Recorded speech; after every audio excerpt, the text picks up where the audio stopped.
Hi, I'm Phoebe Grover with Grover Mortgage Group. And I'm Natalie Van Cardo with the Nat Nate Real Estate Team. Welcome to our new podcast, Real Estate of Mind, where we discuss real estate, life, and everything in between.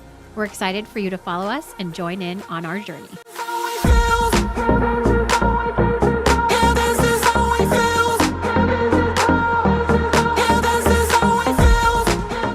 Hi guys, welcome to the pod. Today we are sitting here with Tracy Laqua, who is an interior designer, and also you are a certified residential renovation project manager. That was a mouthful. It is a mouthful, but you are correct. Okay, awesome.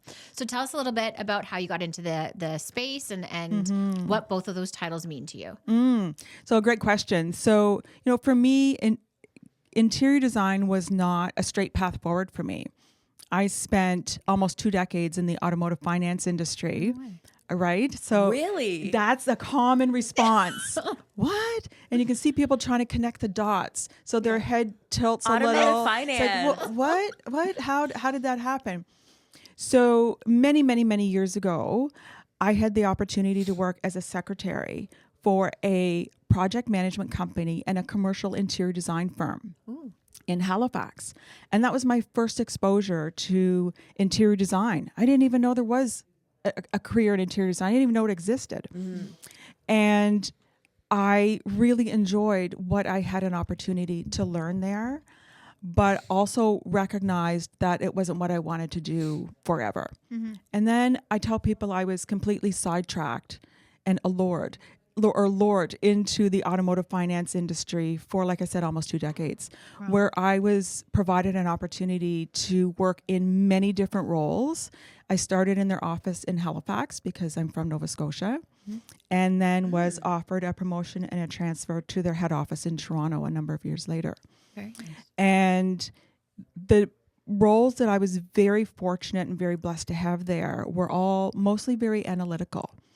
So, which I love. I'm very much a systems and process person, just as much as I am a creative person. So my love for creativity and design is just as great as my love for systems and processes. I love that. Both Right? sides of your brains are working. Yes.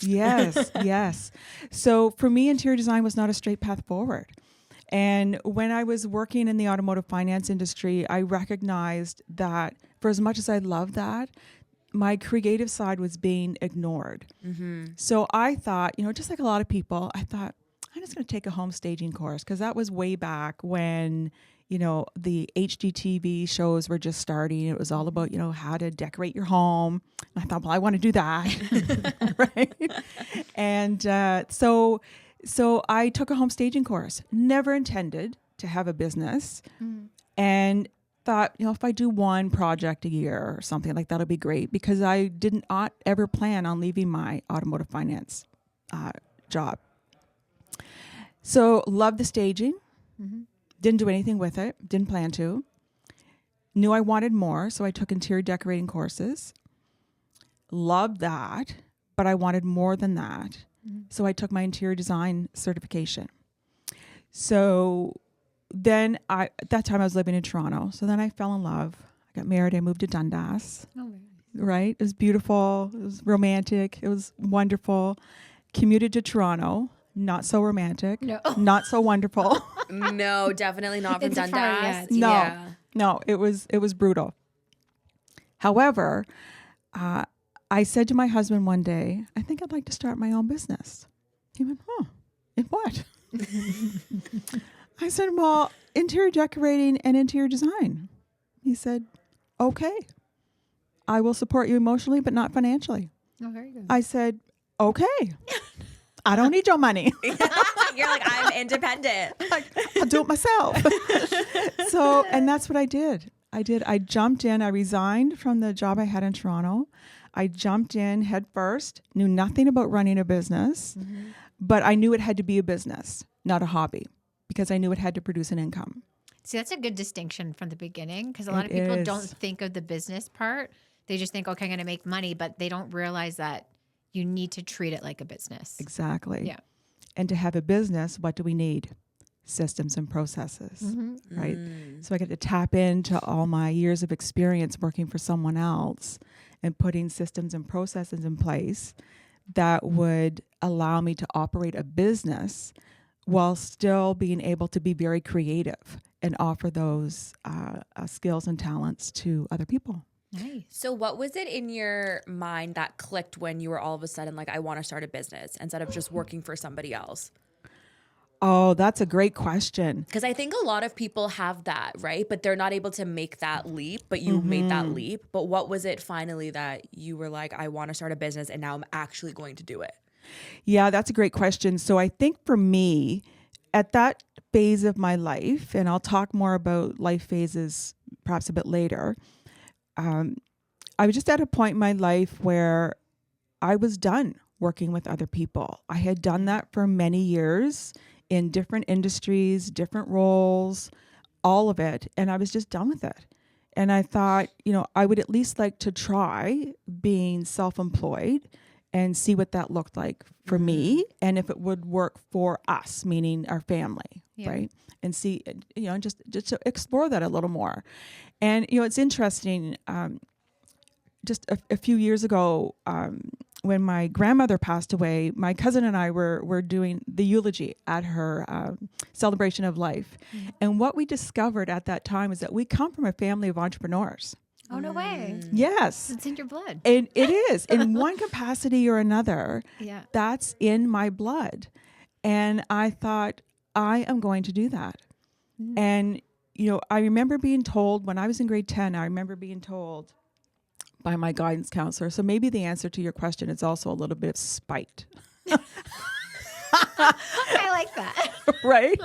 Because I was told that, the best I could hope for out of life was to be somebody's secretary. But I believed that. I Your believed guidance it. counselor said that to you? Yes. That's so mean. Right? Horrid. Would never be Yeah. tolerated in today's school system. Oh, absolutely not. Right? But then it was. And I didn't know any different, to be honest. And I thought, well, if that's the best I can be, then I will be the best at that. And I will work in an industry that is, different than most. So I chose to become a medical secretary. Oh, okay. But then ended up, in project management and working for an interior design firm. So, I was truly blessed to work with so many great people and companies over the years. And it's all led me to where I am now, all of it, which is exciting. Yeah. Yeah. Yeah. It's crazy. Okay, so we've talked about home renos and design a lot recently on this podcast. And we've talked about our own experiences. We've had another interior designer on the pod as well.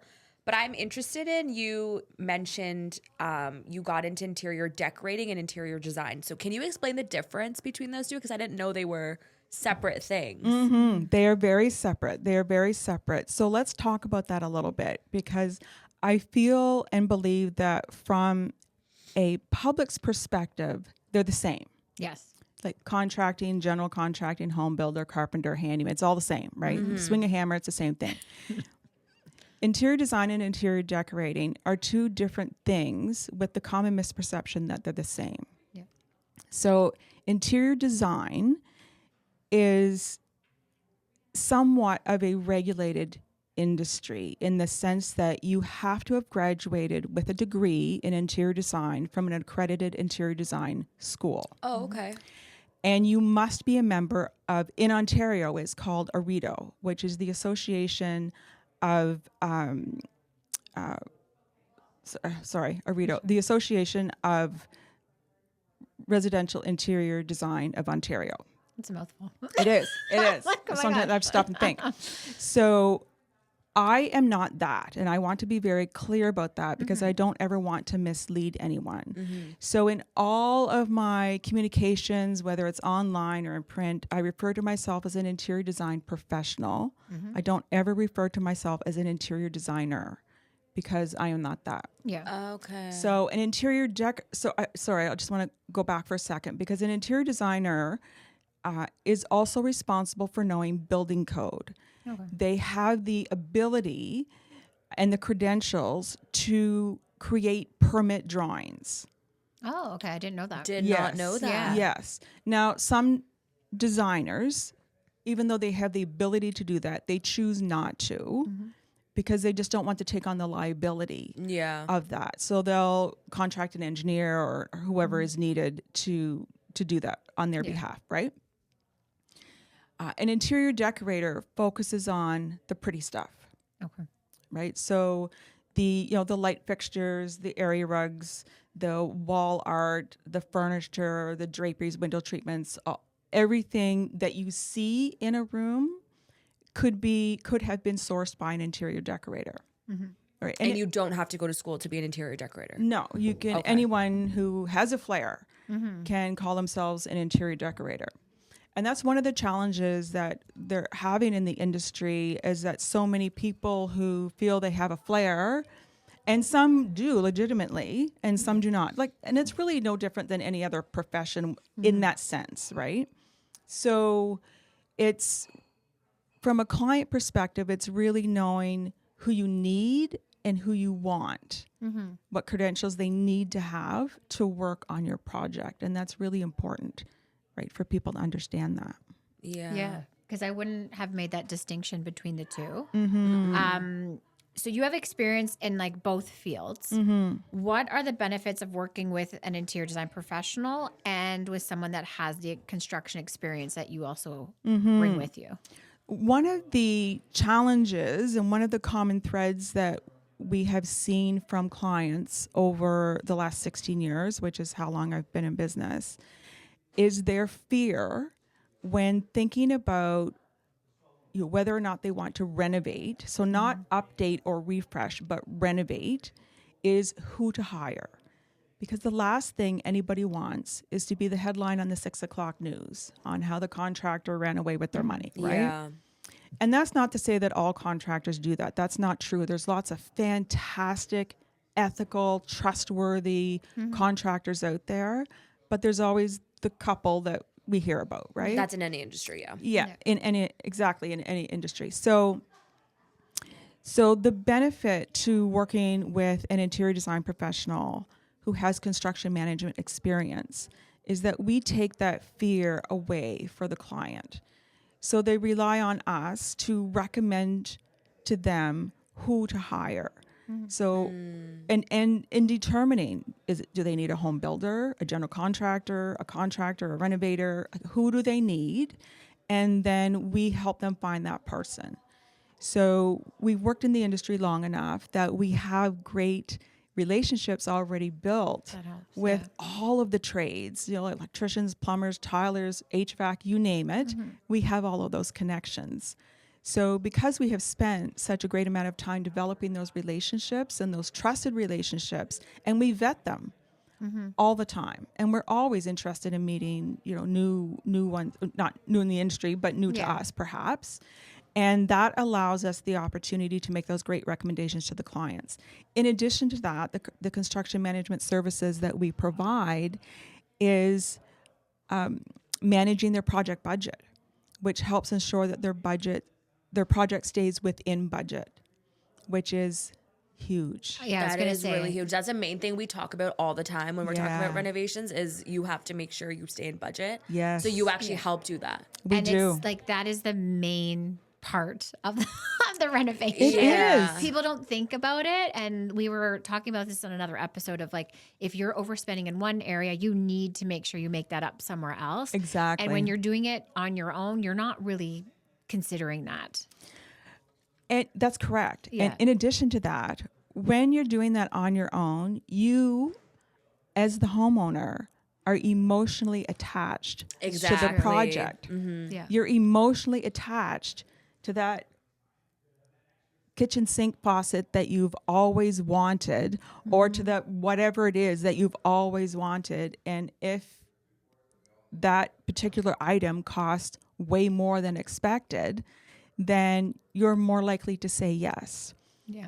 And when other things crop up in a project, in a renovation, which they always do, there's always an opportunity to spend more. It's so true. Right? Natalie's like, yep. On every item, there's an opportunity to spend more, but it doesn't mean that you have to achieve the end result.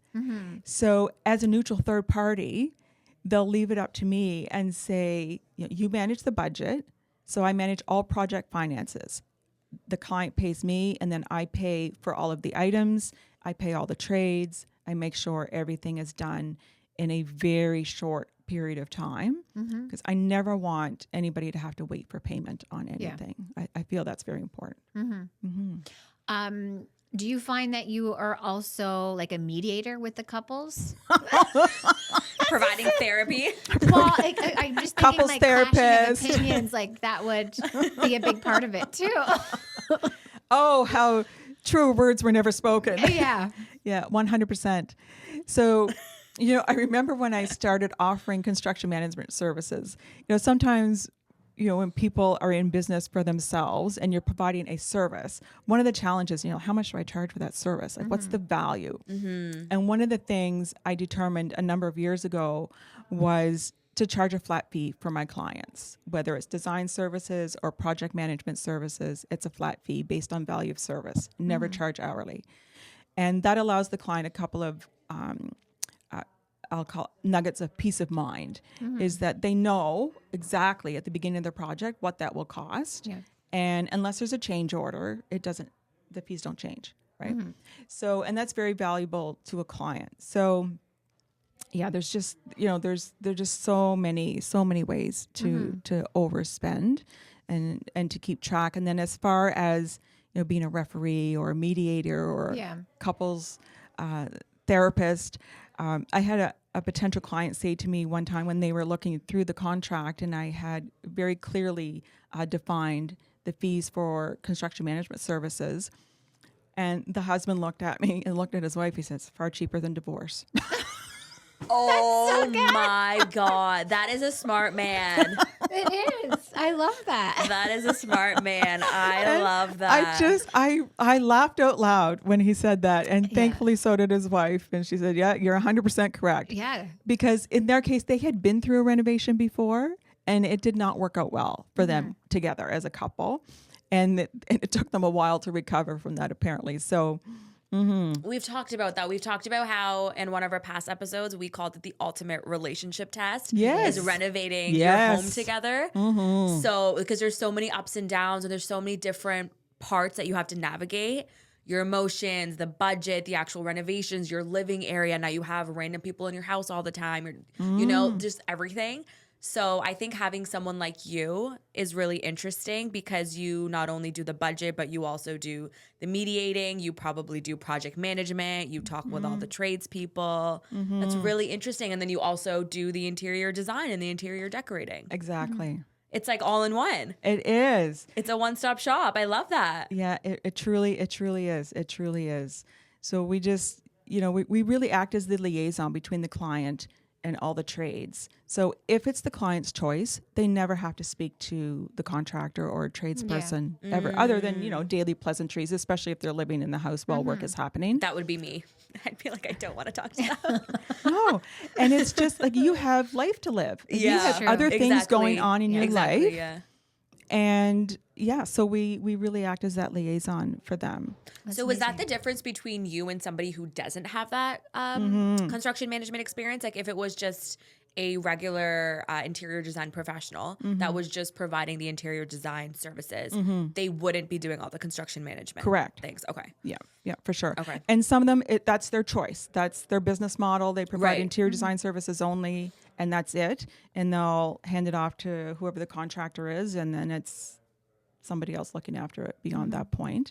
But I feel it's just a great service to offer to a potential client when they have one person that they deal with. Yeah.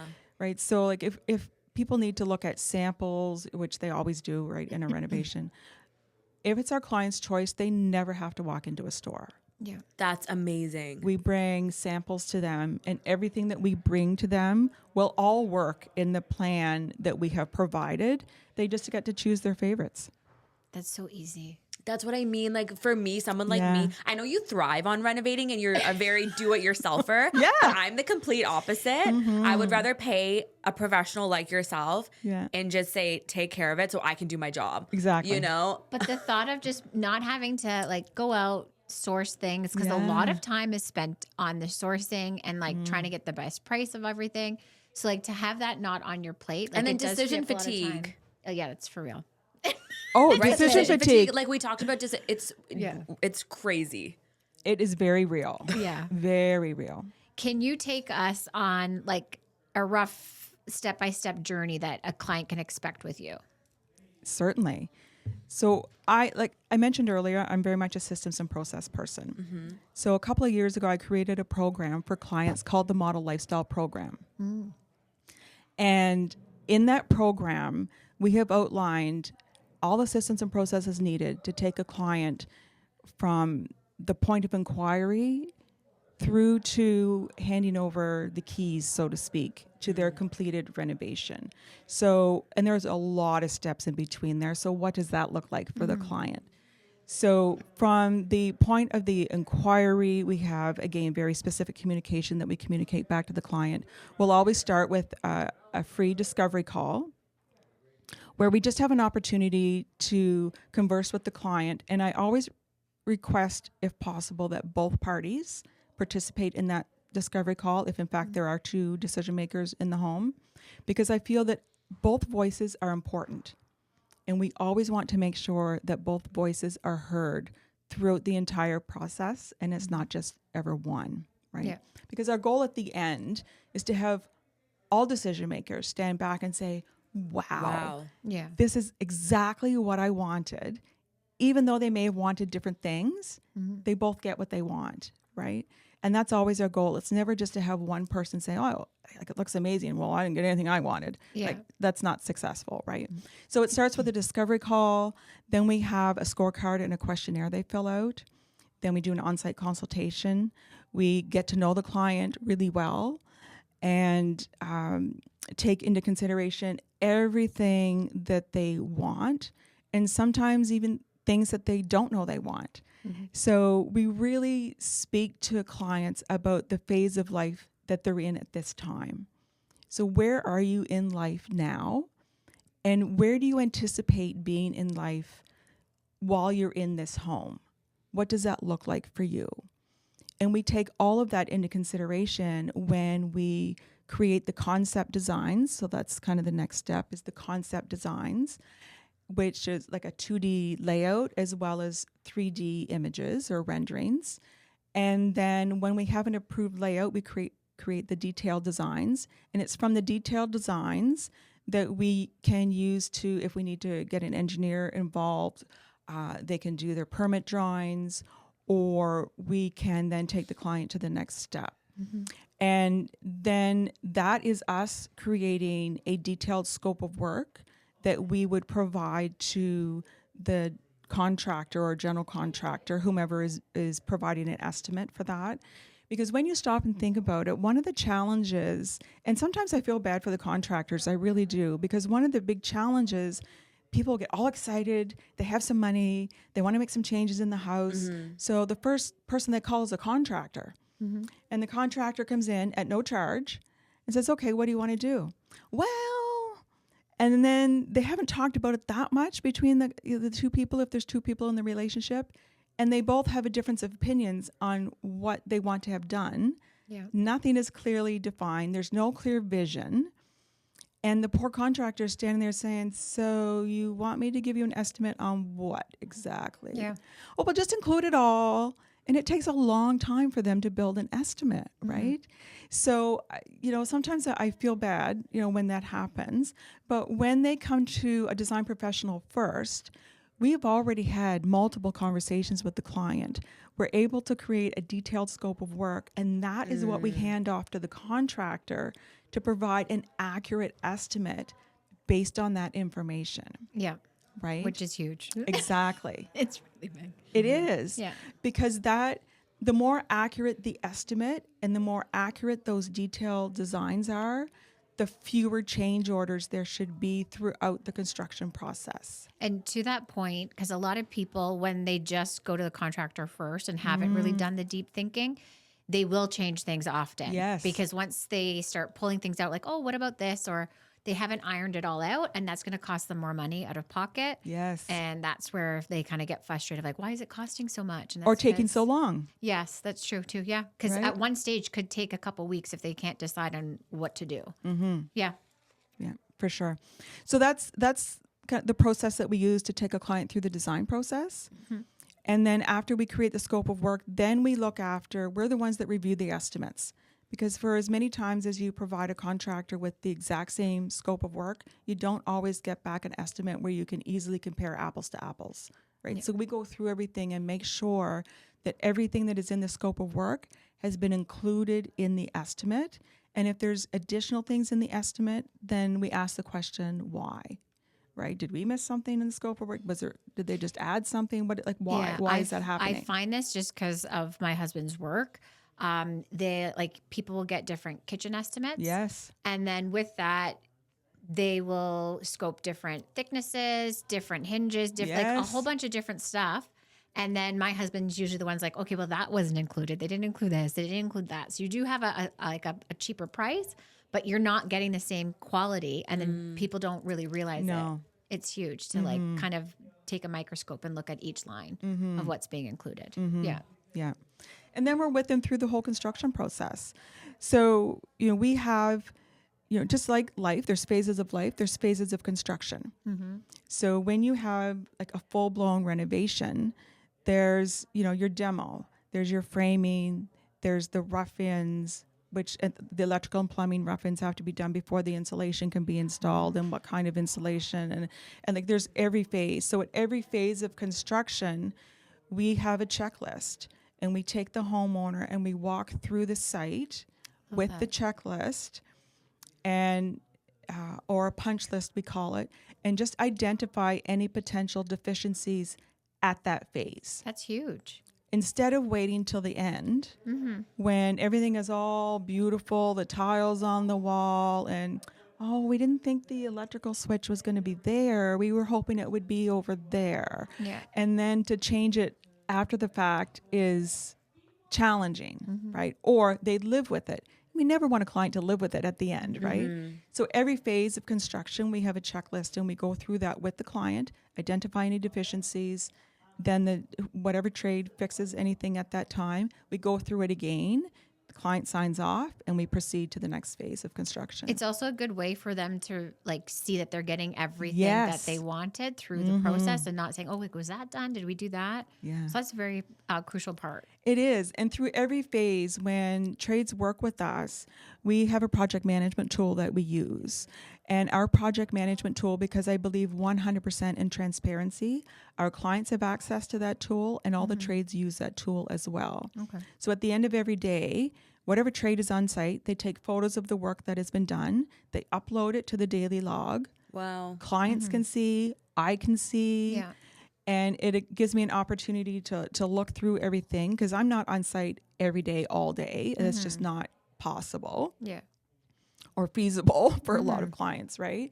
So it allows me an opportunity to look through the photos and say, oh, like that doesn't look, or I need to ask questions about that. And we deal with everything. We have a team chat, we have a client chat. Everything is done in that project management tool. So that's something else that clients can expect when they work with us, is 24/7 access to their project, construction schedule. They know who's on site on each day, recognizing that schedules do change at a moment's notice. But yeah, for the most part, they know exactly who's going to be there on what day and what work will be done on what day. This is a very sophisticated process. Yeah. Like, I'm listening to this, and you have it so well thought out. And this is from somebody who also has a business. And I am not this organized, and I'm so impressed. And I want to ask you how, I know you love systems and processes, but how did you come up with all of these different steps? And can you do it for me? Like, it's so sophisticated, seriously. And I think that's probably what really makes you stand out from other professionals in the field, because I haven't really heard of not this detailed. This detailed, right? Especially with the pictures and you getting your tradespeople to cooperate and take the pictures and upload them. That's huge. So first of all, thank you for that compliment. I truly appreciate that. And it's not something that happens overnight, right? Yeah. It's like any business. It grows and develops, just like the business owner grows and develops. And I think, over 16 years of experience, which when you talk to some people, it's not a long time, but it's a long time. Yeah. Right. And there's always opportunities at the end of every project to look back and say, okay, what could I have done better? I've always believed in increasing efficiencies. Efficiency is key to the success of a business, and it's key to the success of a project. And we always want our clients to have the absolute best experience when they work with us. And transparency is I just can't say enough about transparency. And the process, how did I get there? Because I'll be 100% honest and transparent with you. I didn't start out that way. Right? Of course. Not at all. Of course. I had no idea how to run a business. I knew I needed a contract. I'm by nature a very organized person. And in starting my business, the way I thought things would start was the complete opposite. I thought it would take me several months, if not a year, just to kind of get things going, get organized, get all my papers in order, and get everything just set up just so, because I was a bit of a perfectionist. I'm learning to let go of that a little bit. Yeah.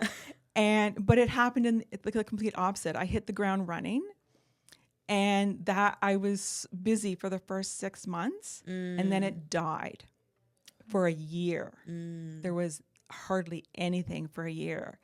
And I'm the type of person, I don't blame other people or external circumstances when things don't work out as I would like them to. I love that. I look at myself. What did I do right?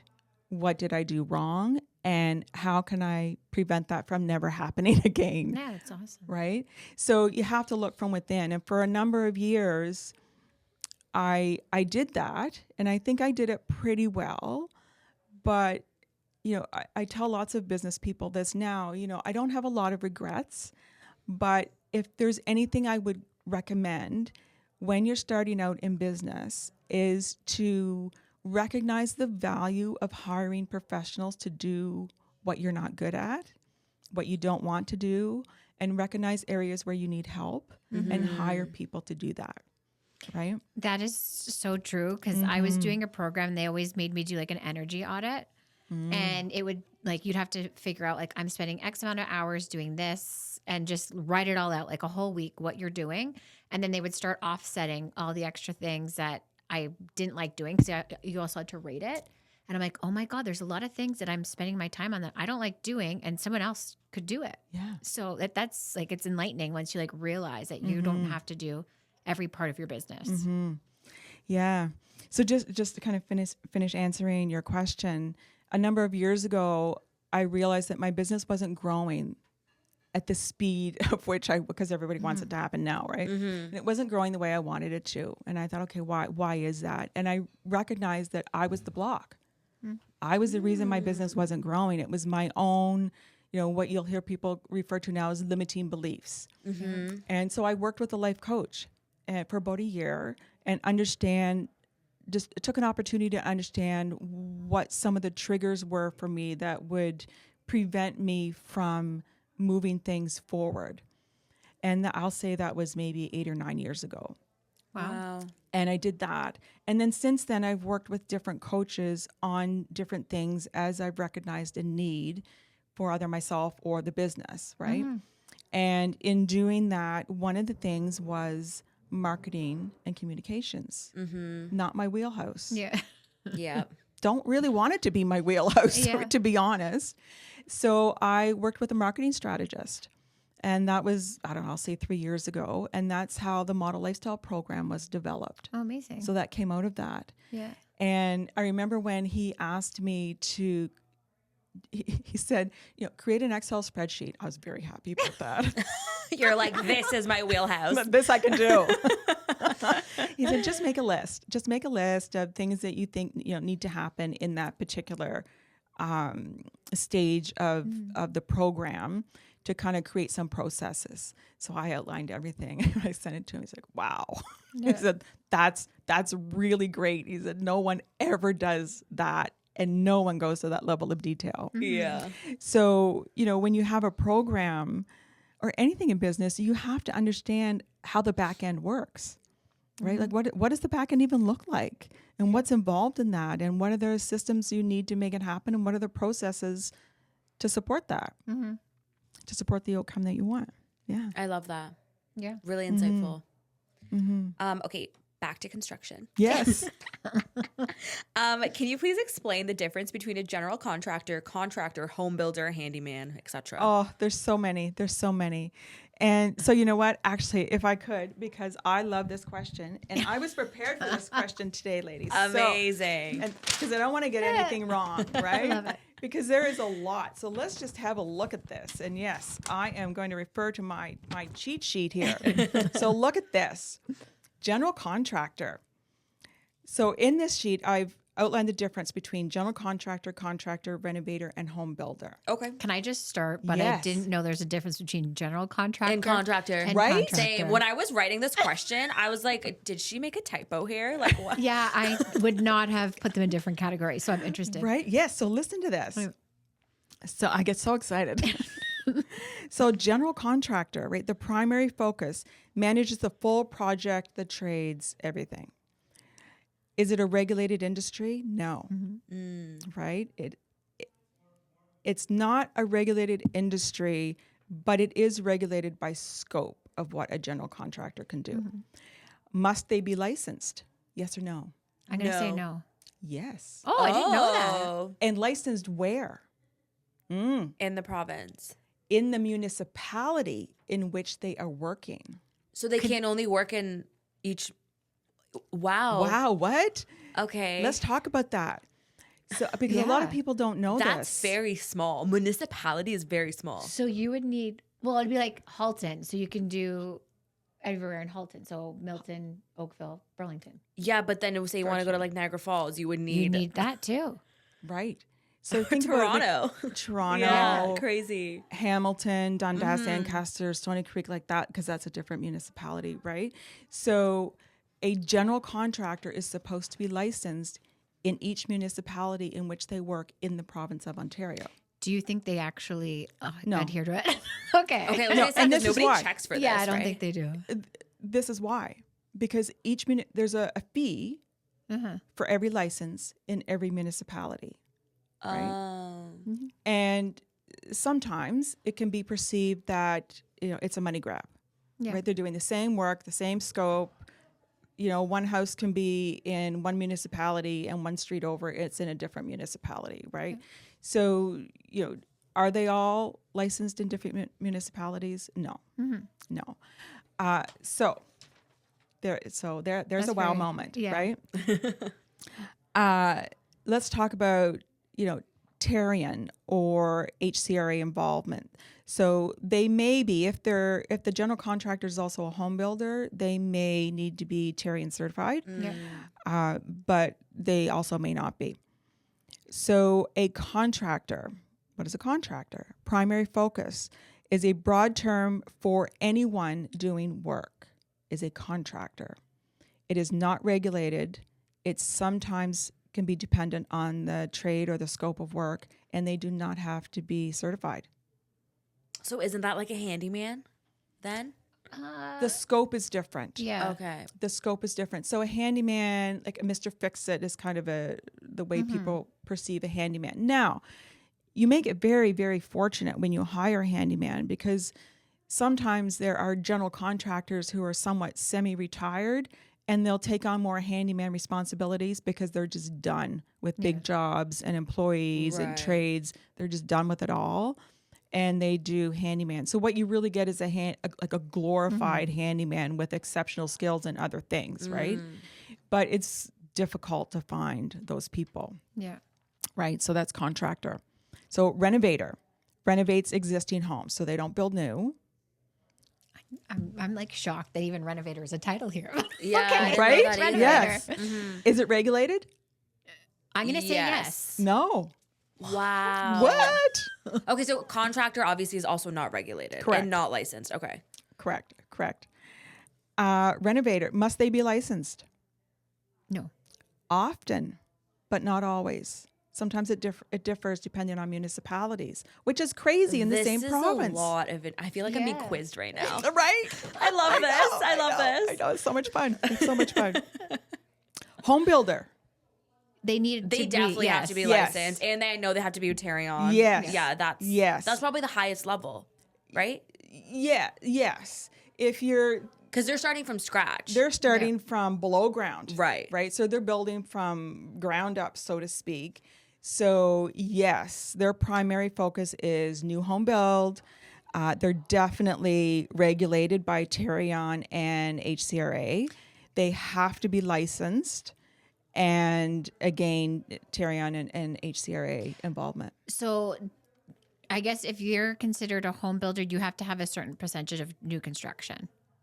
Now You that can't deal with a shell.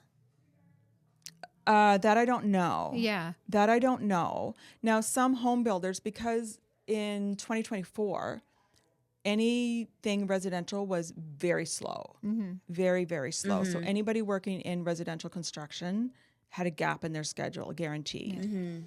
So I know a lot of home builders were taking on smaller projects, kitchen renos, like whatever they needed to do to keep the lights Fair on, so enough. to speak, right? Just to keep people busy. Yeah. They were taking on smaller projects. Sometimes the challenge with that, and in speaking with, multiple home builders, general contractors, et cetera, over the last few months, because I've somewhat been doing a bit of an informal survey, if you will, when I'm at networking events and I have an opportunity to speak with these people, is what their experience was in 2024 and how they continued to keep the lights on and move business forward, and what some of the challenges they were seeing. And it's interesting. I mean, we kind of all work in the same industry, so to speak, but sometimes the challenges can be very different, right? So one of the things they were noticing, and what we saw at the beginning of COVID, when residential work went nuts for 4 years, right? It was nonstop. I'd never worked so much in my entire life.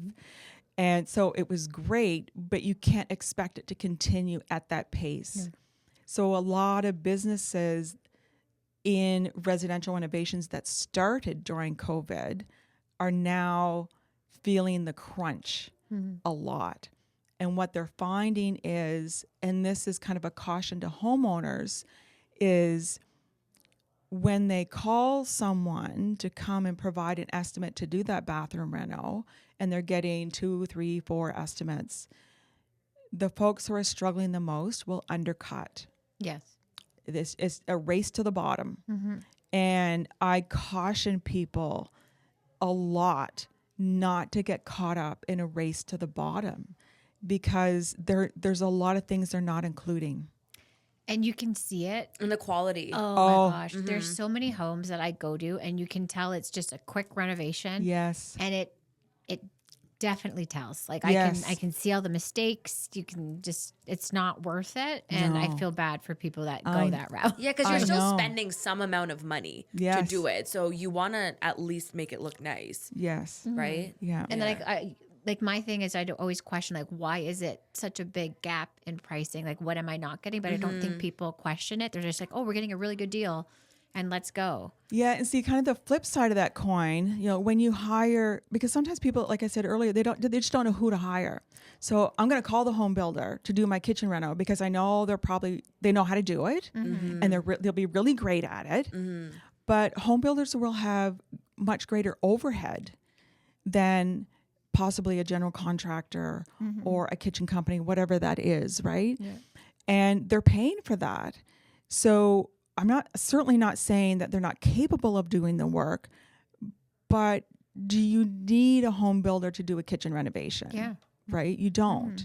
So just be aware of that, and, spend time finding the right people for your project who are also the right fit for you, right? It's like hiring someone, right? You want the right person in the right role at the right time who actually want that role. Yeah. Which makes sense. I think this is so great that we're having this conversation, because I think it's that lack of education piece. Yeah. People just don't know. We didn't know. You're like in the construction world, and you're like renovator. I wouldn't have thought a Yeah. general contractor and a contractor were different. Exactly. I had no idea renovator was a thing. But that's this is great that we're having this conversation, because I think people can be more aware now. Yeah. Yeah. Right? Yeah. And see, one of the challenges because in industries that have no regulation, anyone can slap a sticker on their truck or their car and advertise that they do XYZ. Well, there's so many signs in our neighborhood, like legal basement, call this number, whatever. Their name is Legal Basement. Yeah. Oh, their name is legal. Their name is Legal Basement. That's what people don't understand. I'm like, no, that's their company name is Legal Basement, I But think. then like you'll hire these people and maybe it's not the best quality of work, but again, people don't know that and they're just like, oh, here's a sign, we're gonna get a legal basement or whatever. Yeah. And then you have to ask yourself the question, how do they know it's legal? That too. Yeah. Yeah. Right? Well, you have to get it with the city, right? You need a permit with the city to have it actually legal. Yeah. I just went through this on a mortgage I did. Yes. So, and there's certain code requirements. Yes. Yeah. Right. Yeah. That have to be adhered to. Like the city has to pass it. Yeah. Yeah, for sure. So, I forget my question. that's okay. We'll keep going. It'll come back to you. Yeah. So we're actually working on a project like that now for a client. We're converting their basement to a legal, permitted apartment. And in their case, their daughter, their adult daughter, is going to rent the basement from them. And so it involves everything. It's not just converting the basement, it's a separate entrance. Because they're also thinking way down the road for resale, right? And a lot of people don't take that into consideration, as I'm sure you see. It's my main conversation of like, if you're going to sell this, what will it give you value? And the separate entrance is huge. I'm just talking from a mortgage perspective because if you want to use that as an income earning apartment for your application on your mortgage to help with qualifying, it needs to have a separate entrance. It needs to have a kitchen. It has to be a self-contained unit, right? And now some banks are even asking for it to be legal, which wasn't a thing for a while, but now some banks are getting a little bit more conservative and they're like, it has to be legal. It has to be up to code. It has to be with the city. So all these things. So it's good that you're getting your clients to think about that. Yes. And one of the biggest things that has changed with respect to legal basement units is the height of the ceiling. They've dropped it to 6 feet 4. You know why? Toronto to allow more. And Hamilton. Yes. When you have older construction, you can hardly Exactly. walk down there. Which I'm shocked that they did 6 feet that. is really low. It is. You go to Toronto, a lot of the older homes, they're tiny basements. And that's considered legal now, you said? Yes. Oh my goodness. That's all that's Before required. it was It's a 7. 6. Yeah. Wow, that's crazy. That's So, low. you know, on one side of the coin, it will allow people an opportunity to put a true legal apartment in their basement to provide additional housing, right? Which is great. Additional income from the homeowners. Exactly. Help with their housing situation, et cetera, et cetera. But it's important that it's done correctly. So on that topic, what's like the smallest project you'll take on and what's the biggest project you'll take on? Or do you not have any min or max? I'll say that I don't have minimums. I do have maximums though. Okay. Yes. So let's talk about that. So because I offer interior decorating and interior design services, will help. Clients will sometimes hire us for a simple color consultation. They'll want to put new paint colors in one room of their house, and can you help us? Sure. $395 done. Yeah. Right? So that's the smallest. If we're talking renovations, we've had people hire us to renovate like one powder room. Now, I'm very transparent with them in that it may not be the most cost-effective option for them to hire us to do that. Like, do you need a designer to hire to, like for a toilet and a vanity kind of thing, right? But that's their choice. And then, we understand that we just don't have time to deal with it and it has to be done. So can you make it happen? Yeah. Thank you. Yes. Of course. All day long. We've done, lots of kitchens and bathrooms. We've whole home renovations from like all 3 floors from the bottom. Like you got it? Got it back to the studs. Wow. Okay. Removed walls. Love it. I know. Steel beams. Is there anything more exciting than a steel beam? A great I-beam. I know. Geek out on I-beams. Yeah. And additions. I don't do new builds. Okay. That's beyond my capability. I'm not comfortable with that. I'm not qualified for that. And I know people who are, so I'm happy to recommend, but that's not me. So if somebody, for example, bought a plot of land, there's already a house on it, but they get rid of the whole house. They want to start from scratch. You will not be able to help with That's that. not me. Okay. Only if the house was still standing and it was just the interior. Correct. Okay. Yeah. We do offer. Why is it so much different? Sorry. So it's different in the qualifications that you need. So remember earlier I spoke about the difference in interior designer and interior design professional, right? So an interior designer is qualified to do that new build. Okay. Right? They are qualified to do that. They're qualified for the structure. They're qualified for the permit drawings. They're qualified for all of that. I am not. Now, does that mean that there's some interior design professionals out there that will do new builds? There are, but that's not me. Like I'm not, I just, personally, I don't believe that's the ethical thing to do. That's the right thing to do. And I'm glad that you have like I was certain just gonna lines. say, Yeah. It's good that you I have boundaries. Yeah. No, it's good that you have very good. boundaries. Yeah. Yeah. And it's good that you don't say, oh, I can do it all, because a lot of people who have their own businesses want to do it all, right? Because it's money. Yeah. And I'm not saying it isn't difficult to say no or no thank you, and to say no to that potential income. But what I learned when you take on a project that is really outside of your wheelhouse, there's nothing wrong with stretching yourself a little bit at a time. But if you take on something that's a lot bigger than you are, and that you know you have the true skills and capability to perform and perform well, then not only are you setting yourself up for failure, you're setting your clients up for failure and the trades. Like, it's just not a good situation for anybody. And I would just never do that to anybody. I wouldn't want anybody to do that to me. Yeah. Right. And I would never do it to anybody else. No, but that's really great. It Thank shows you. that you're really in it because you love it and you're not just in it for the money. Yeah. Thank It's really you. good. What's your favorite part of your job? Who's your favorite child? What a good Do I answer. have to give you an answer? No. That's so hard to answer. is, yeah. It is hard to answer. And this is why I get super excited and supercharged about design, about really helping people become clear on the vision for their space. I love that. But I love the design part of it. And then I get really excited about construction, about all the geeky stuff and the systems and the processes. So it's so hard for me to answer that. It really is. I can't. I'll take the fifth. Yeah. This is someone who really loves her job, because Yeah. when you ask me that, I can tell you like a clear-cut answer of like my Same favorite with part. me. Yeah. I'm like, But I don't like that's amazing. this or that. I love that. But yeah, exactly. Yeah. I can tell you what I don't like to do. Yeah. Okay. So from a business perspective is social media, Yeah. right? So I have help with social media. I'm not going to lie about that. If it was up to me and my own knowledge of social media, there would never be a post. I'm with you Yeah. on that. No. I only do it because I have to, but I'd rather, like, I just want to live off the radar. Yeah, right? Oh, yeah. I know. People real. don't need to know what I'm eating for lunch. Yeah. Yeah, I know. And my website, like anything techie, I have help with that. That's not where I want to spend my time, effort, or energy, but I'm happy to spend financial resources to have somebody else do that. Yeah. That's amazing. Are you able to share a client success story or transformation that you loved? Your favorite one, if you can pick one. Oh, there's so many. So let me first define what a success story is, Okay. in my opinion. So a success story is obviously, yes, it looks great at the end, lovely.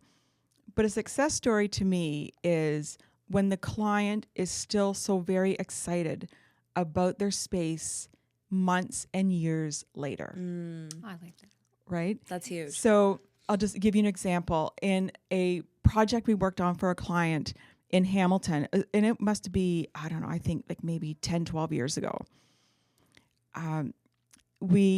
In that particular house, it was an old house, and the kitchen was located in the very far back corner of the house. The husband was the cook, and he said, I hate it.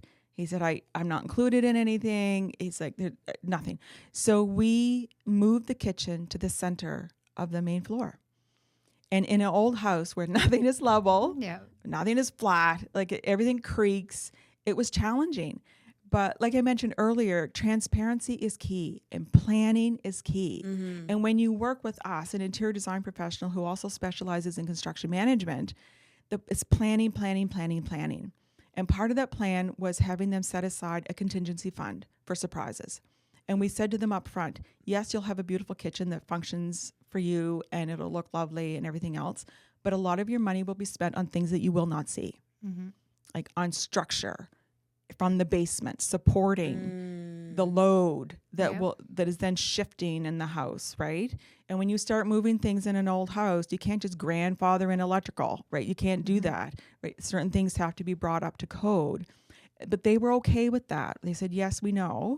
And they said, like, we're not people who want high-end luxury items, like finishes anyway. Like, we want it to function. And we are all about the function first.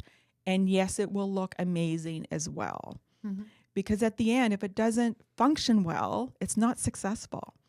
But so just to give you an idea on that, with that same client, I ran into them, I was like 8 months later.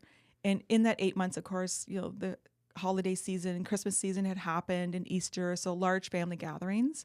And they said, like, you wouldn't believe the transformation in our family dynamics. Oh my God. And it almost brought, I was like, I a want little to cry tear, now. right? And I said, well, what do you mean by that? Yeah. So when we did that particular renovation, their children were like 7 to 10 years old, you know, kids, you know, spend time like on their own in their bedrooms, like whatever. But they didn't really spend a lot of time like With the together, family, right. like in the same spot. And definitely not in the kitchen because it was like a dark, cringy, dingy kind of corner. And after we designed their new kitchen and they had an opportunity to use that space and function in that space as a family, the kids would sit at the breakfast nook, which looked into the kitchen.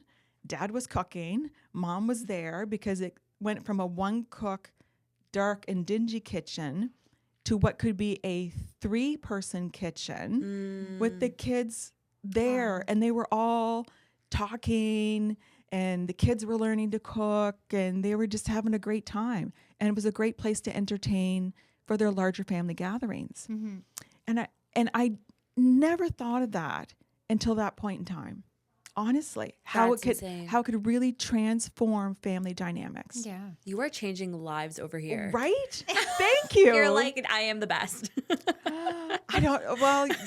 Thank you. I'll just say thank you. Learn to accept a compliment. Thank you. So another thing that will make a project successful for us, and something I love to do, is to find something very unique about that particular client. So one client we worked with, they were both figure skating coaches. Oh, very cool. All of their lives. And one of the things I love to do is root around in people's closets and find hidden treasures. And in their basement closet, I said, what is that? Oh, shit, it's just, and this is exactly what it's just an old pair of skates. Like, I said, well, let me see. It was an antique pair of skates that were a little rough looking, but we took them and had them cleaned up and had the blades polished, and we took them and put them in a shadow box in their front entrance, along with other skate guards that were wooden, made out of wood from many, many years ago. And we had those done in a nice shadow box and displayed in their front entrance. So who else has that? Nobody. Right? Nobody. So we love finding like little hidden treasures. That's so cute. And things. At one client, he plays, to this day, he still plays, I think it's the Hamilton Symphony Philharmonics Orchestra, something. I say that softly because I'm not quite sure. But in their front entrance, we did a few things for them over a number of years. And one little project we did for them in their front entrance, you know what I mean when I refer to like the curved staircase? What do you do with your curved wall? Just look at it. I don't know. So we had, because the whole family is musical, we had an artist come in and paint on the curved wall. Oh my God, like a mural? Not only a mural, but it was a hand-painted piano keys that looked like it was on an antique piece of paper. Oh my gosh. With hand-painted music notes. And then his mom gave us his first violin that he learned how to play on when he was 5 years old, and we mounted it onto the wall. I would love to see photos of this stuff. Like, this is I so have photos cool. of that. And actually, they've just contracted us. That's who we're doing the basement conversion very for. cool. So we've worked with clients, different clients, on multiple projects, sometimes in the same house, sometimes in different houses, over a number of years.